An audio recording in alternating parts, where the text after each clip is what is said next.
Hello and welcome back to day 2 of our Royal Ascot preview here on GG Weekend Watch, sponsored by SVK. Still with Andrew Mount and myself then to look forward to the second day of Royal Ascot. So we shall begin then with the Queen Mary Stakes, which is a Group 2 for the 2-year-old fillies over 5 furlongs at 2:30. Not much to go on, of course, but plenty of likeable fillies that we've been keeping tabs on this season anyway. So Andrew, kickstart day 2 with your Queen Mary selection, please.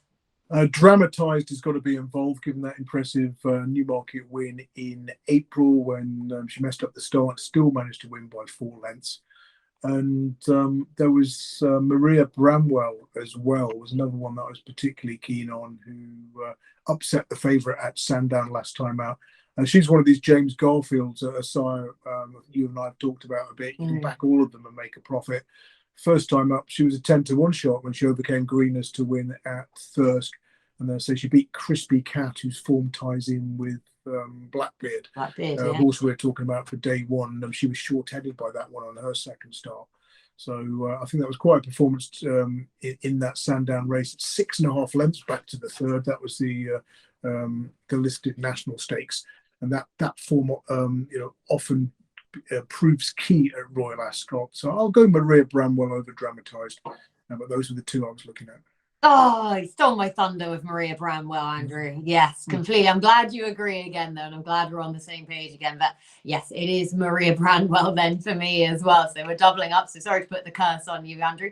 But in the hope of, as you say, giving James Garfield a first Royal Ascot winner in his first season as a sire. And he's just, I can't believe the form that his progeny then have been in from a relatively small sample size as well for James Garfield, because he himself, probably not to be too harsh, probably didn't have the form himself to really be expecting this of him as a first season sire for him as a racehorse. But goodness me, he's producing some likeable types here. And as you say, with Maria Branwell, I loved the attitude this filly showed last time out when winning the listed national stakes at Sandown to beat, as we've just said, the odds-on favourite Ammo Racing owned Crispy Cat, who is a very likeable horse and has bumped into 2 of my selections now with Blackbeard and Maria Branwell. Of course. But she's already beaten the boys, and I just think she'll remain unbeaten. Yeah, because James Garfield himself ran in the Windsor Castle at Royal Ascot, and his second start, he was beaten on his debut, came here second time out, ran third at 25-1 behind a couple of Charlie Appleby runners. And, again, he was still green that day, slowly away.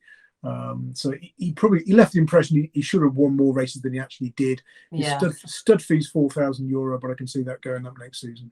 Skyrocketing then as of next season, on the way that he's been doing so well. And the other horse that I just want to keep half an eye on here, not just because she's got a cool name, but is Katie Content, who is actually by the leading first season sire of the moment, Havana Gray. She's unbeaten from her 2 starts so far. Didn't really have to do a lot last time out at Windsor, but she was giving away a penalty in that fillies novice, and she did it oh so easily. So she could still be anything at this stage. Plus, she has a really cool name anyway, so do just keep an eye slightly on Katie Content there as well. Right, next race, we have the Group 2 Queen's Vase at 3:05. This race is for the 3-year-olds over 1.6 miles. So who is going to be your selection for the Queen's Vase, please, Andrew?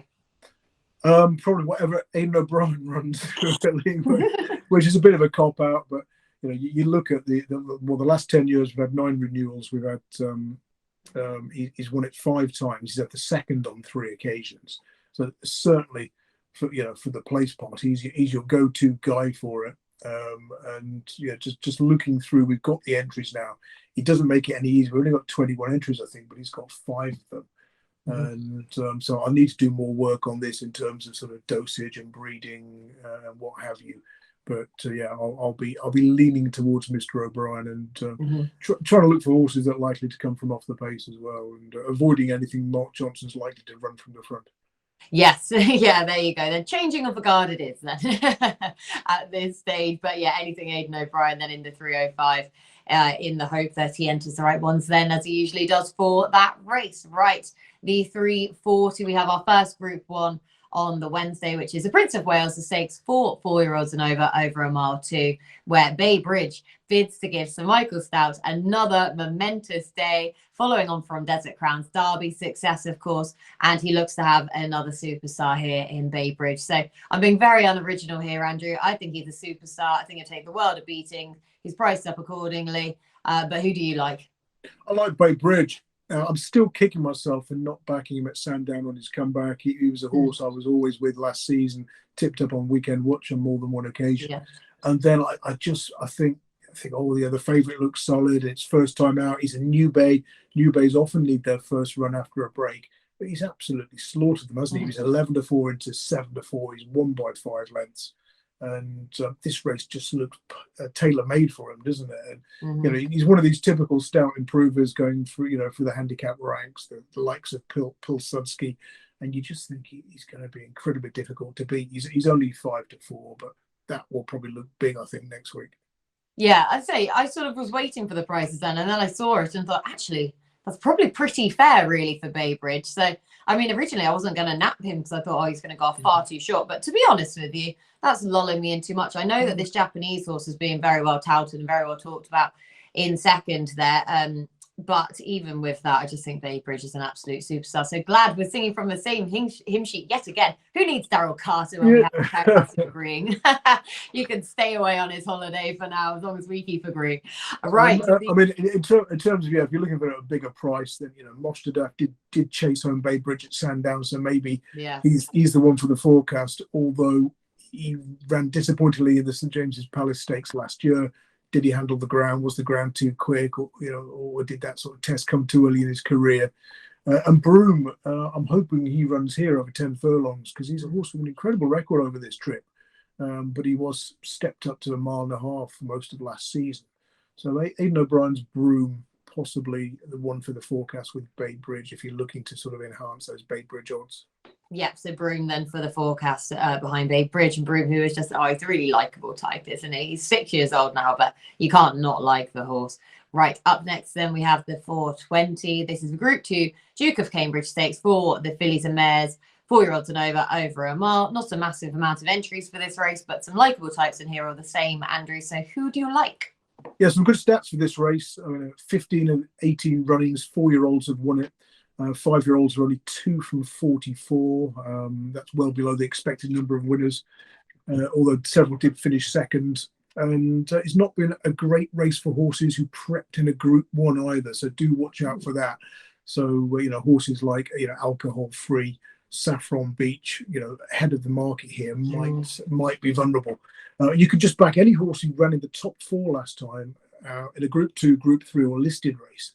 You'd have found 10 winners from 65 bets in the last 10 years, made over 30 quid.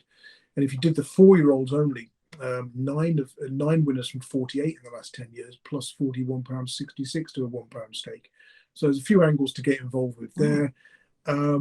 Lights On is a horse I love. I napped her last time out. It was the first day of the new Racing Post naps table. She won at 17-2. Yeah. I thought I'm going to be top. I'm going to cut out the naps table from the paper. Someone stabbed out a 9-1 shot about 10 minutes later when I was second. And then I proceeded to tip something like 22 consecutive losers after that. So after thinking I'm going to win it now on day one, it was a good lesson that it's a marathon, not a sprint. But as for this race, Pearls Galore is 9-2 favourite at the time of recording. She's a 5-year-old. So Lights On, Alcohol Free, Saffron Beach don't fit the trends. Bashkirova is interesting. She's one we mentioned prior to Epsom because she won there. That was in Group 3 company. 5 runs at a mile, 4 wins and a half length second. She's going the right way. Sacred as well. We've not seen her so far this season, but she's best fresh. I think she's won twice on her seasonal debuts and also won after a big mid-season break. So I think it might be deliberate that she's not been on the racecourse so far this year. And Statement, one I fancied at a big price at Epsom last week, finished 4th and just seemed all at sea on the track.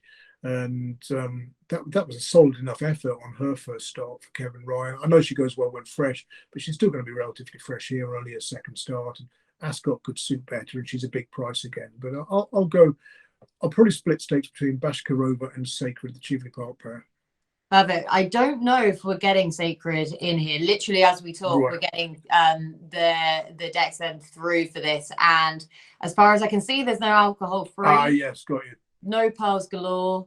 Oh, right, sorry. So I've been talking about horses that are not even... Yeah, no Sacred, no Statement. As far as I can see anyway, that's sort of what we're looking at really, which may well Oh, change. Bashkirova certainty then. Yeah, so Bashkirova, there you go then. Yeah, and I'm agreeing with you on Bashkirova as well. I absolutely loved her at Epsom last time out. Sided with her to uphold that form from her previous start then as well at Goodwood, where, no, not to uphold it, to reverse that form with Mrs. Fitzherbert. She managed to do that in really impressive style. So hopefully now we're getting all the signals that she will then take her chance, which is what I was waiting for there for Bashkirova, as a whole host of them have decided not to go, which is pretty interesting.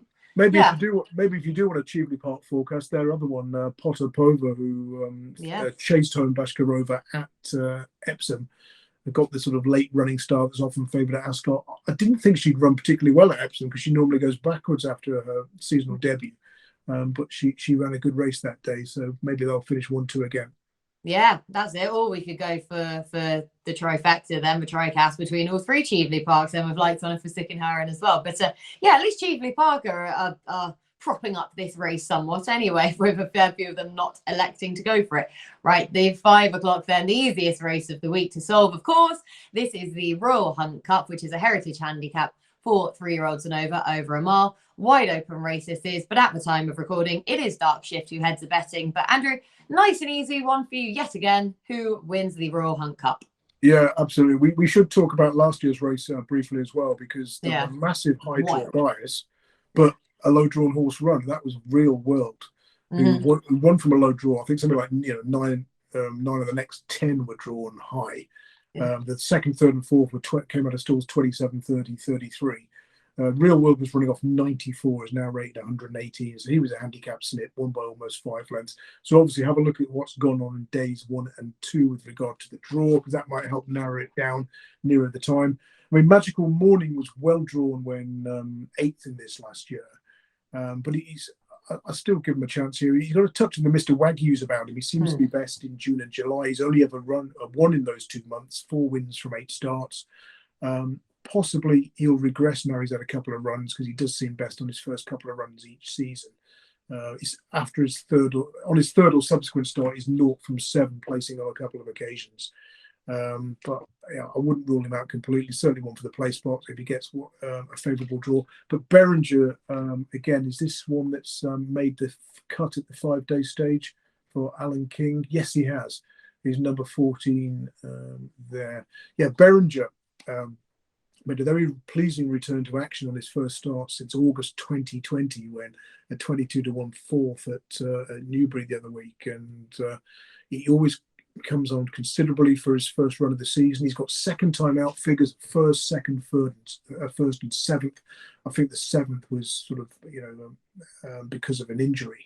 So I thought, what has he had? 32 days, a good month to get over that comeback run. I think he's going to run a cracking race here. So yeah, Beringer for me, 33-1.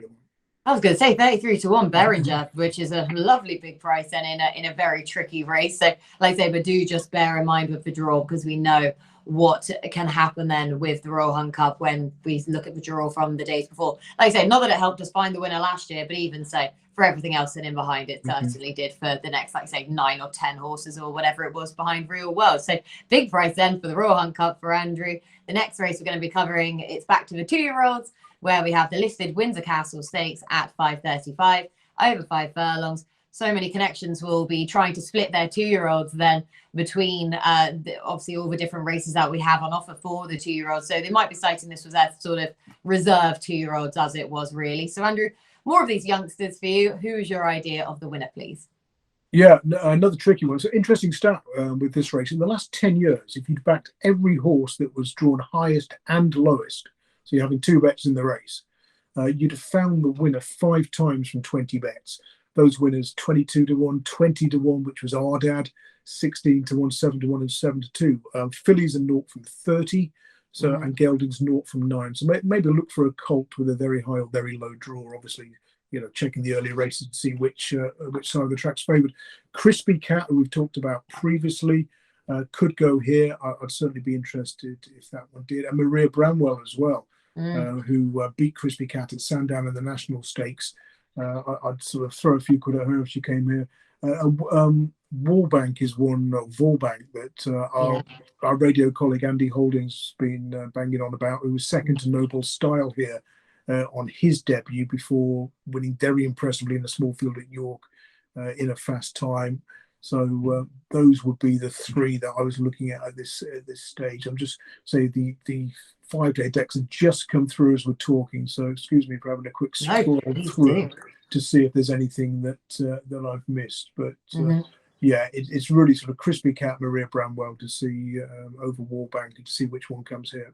Yeah, see which one actually elects then to come here. But like I say, Walbank, his second on that debut start. So I think that Noble Style is a proper animal. I loved that horse then on his debut start, winning there. So Walbank wasn't disgraced and went to one next time out. And it may well be another horse to go close for Ammo Racing, who are just going to go with all the firepower for the 2-year-old races at Royal Ascot. But the main two bets then, Maria Branwell, if she does come here, hopefully they'll hear the thingy about the fillies though, and they'll elect to go down my route instead. But if not, then the other selection was, I've lost him again here. Who was it again? Crispy Cat. There you go. How could we forget? I've talked about him about 5,000 times already on this show. So Crispy Cat then, but just going to see who exactly turns up then in the Windsor Castle. Now, our final scheduled race to be covering on day 2 is at 6:10. This is the Kensington Palace Stakes, which is a handicap for 4-year-olds, fillies and mares over a mile. Again, we're not exactly sure who is going to be running at this stage as Andrew quickly scrolls through everything.